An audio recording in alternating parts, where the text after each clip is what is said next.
Samantala ay balikan naman natin ngayon ang press conference ni Solicitor General Jose Calida. Defender of a party, of a person, it's defenders of the Republic of the Philippines. Now, is there any other question concerning De Lima's case? I recall one of the arguments of the lawyers of Senator De Lima was, according to them, the charge is for trading of drugs. Actually, they did not read the information carefully because it says here,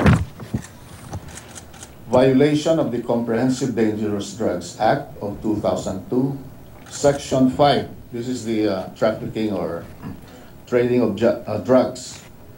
In relation to Section 3, JJ, Section 26B, and Section 28. Now, what is Section 26B? Section 26B refers to conspiracy. Any attempt or conspiracy to commit the following unlawful act shall be penalized by the same penalty prescribed for the commission of the same under as provided for under this act. Letter B is the sale, trading, etc. What does this mean? It means that the special law, RA 9165, adopted the principle of conspiracy in the revised penal code, meaning to say a co-conspirator like De Lima, for instance, because there are three modes of conspiracy. One is by inducement, the other one is by direct participation, and the other one is by indispensable cooperation. When Senator De Lima, according to the information, participated in that conspiracy, there is no need to prove that she was selling drugs. It was the other persons, the other mentioned in the information, who were doing the selling. But Senator De Lima, according to the information, was a part of that conspiracy. The fact that she allowed the inmates to have these cell phones so that they can trade in drugs, and according to the evidence, they remitted on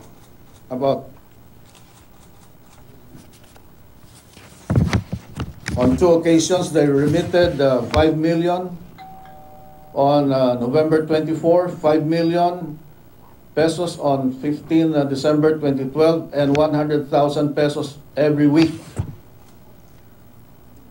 She did not have to sell,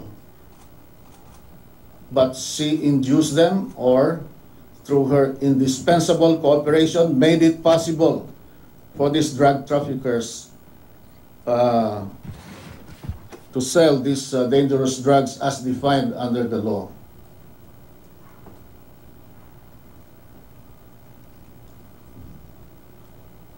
Okay, did I clarify that particular issue?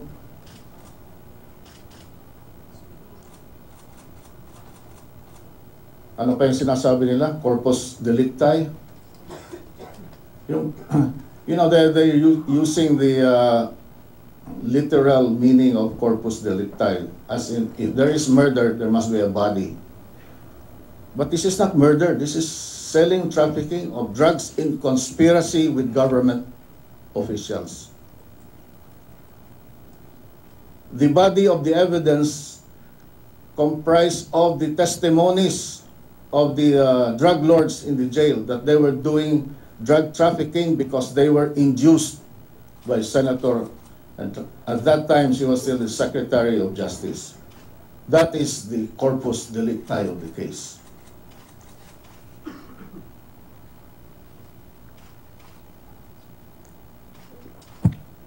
Yes. Sir Lian Buenpo of Rappler, you told us before that all the appellant's case goes through you, whether it's CA or SC.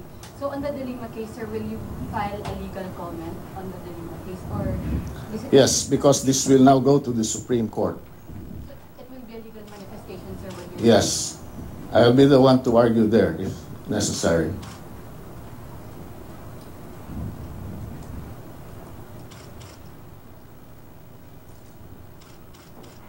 Any other questions?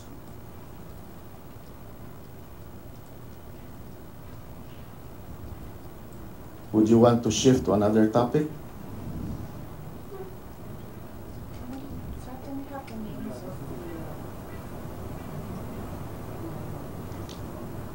Okay, you will have them after our press conference. Sina, you can ask anything under the sun if you want to. Sandra. Right here.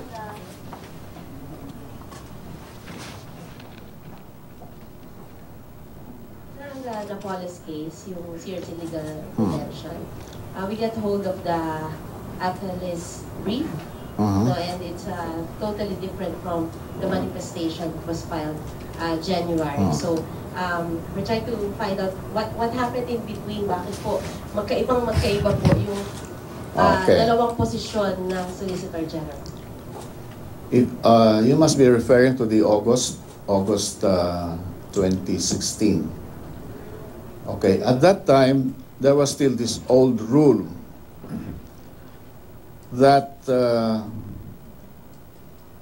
in cases filed in the Court of Appeals, if it is initiatory pleading, then it must pass through me.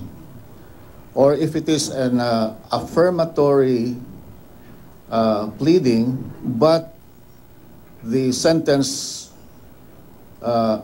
we will recommend for modification of sentence, it will go through me. However, in other matters, it will not. Now, the appellee brief is not an initiatory pleading. The appellee brief is not an affirmatory pleading in which we will recommend for a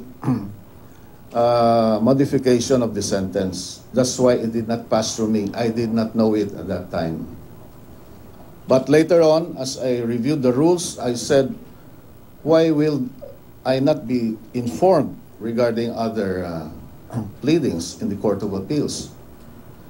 So there was a modification of the rules sometime in September, and I said, all cases of national interest must pass through me.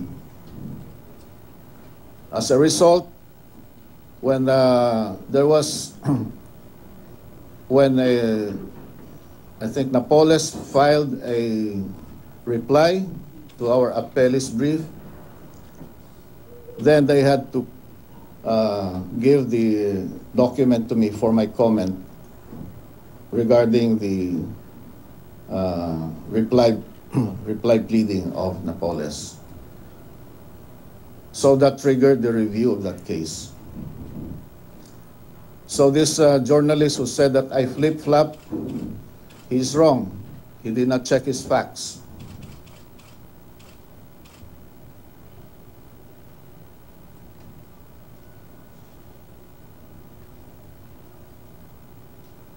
Sir? Yes.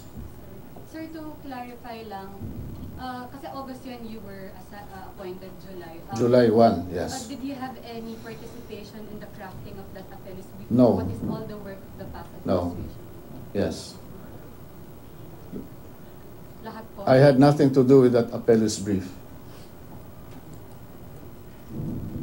Yes, sir. But it was under your watch na, sir, no? Hindi lang dumaan sa inyo. Hindi dumaan because of that old rule which I changed in September. Yes, sir. Sir, question lang. We learned that from the lawyer of Ben Harley that ang normal course of things daw po ay wala ng manifestation. Yung appellee's brief is in response to the appellant brief, no? So Yes, parang wala ng manifestation. But Napoles filed a reply. So because she filed a reply, naturally there should be a rejoinder to the reply. And besides, who is he to tell me what to do? I am the Solicitor General. I am the tribune of the people, and he's not. So you maintain, sir, that there's no special interest No. on this Yes. Napoles case? In fact, after this decision of mine, to file a comment, we have received many letters coming from those who felt that there was miscarriage of justice.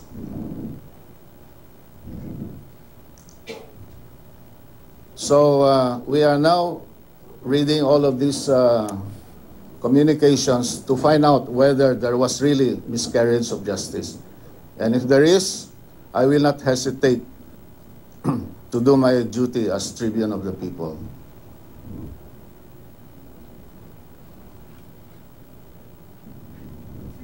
Yes. Siguro po if you could explain to the public lang why two Solicitor Generals would have an entirely different view of a case kasi yun lang past is sinasabing tama yung The past Solicitor General, you mean? Yes, but the one who did the appellee's brief on August 8th where No, there's only one Solicitor General. It was done by an Associate Solicitor General. yung appellee's brief on August 8th. Yes. Done by an- Yes. Pursuant to the old rules in our office. Sir, bakit po kaya ganun na nung August 8th, sinasabi nila na tama yung RTC and then you would have a completely different view when it's the same Well, I cannot answer for him, but I can answer for myself. I know it was wrong because, you know, in order to convict someone of a criminal offense, the quantum of proof must be beyond reasonable doubt. If there is a reasonable doubt, the duty of the judge is to acquit.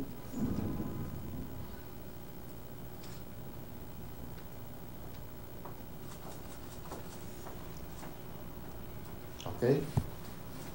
Anything else? Sige na, para sulit yung biyahe nyo dito.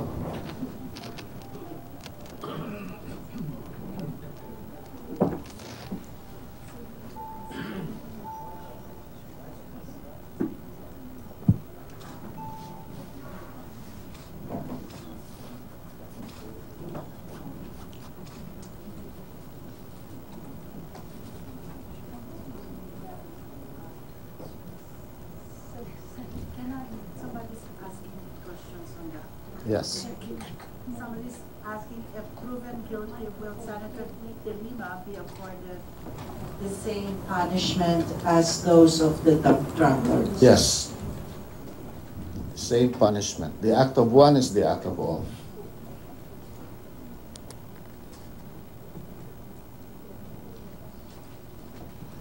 In fact, she will be fortunate because in Congress there is now this bill reimposing death penalty.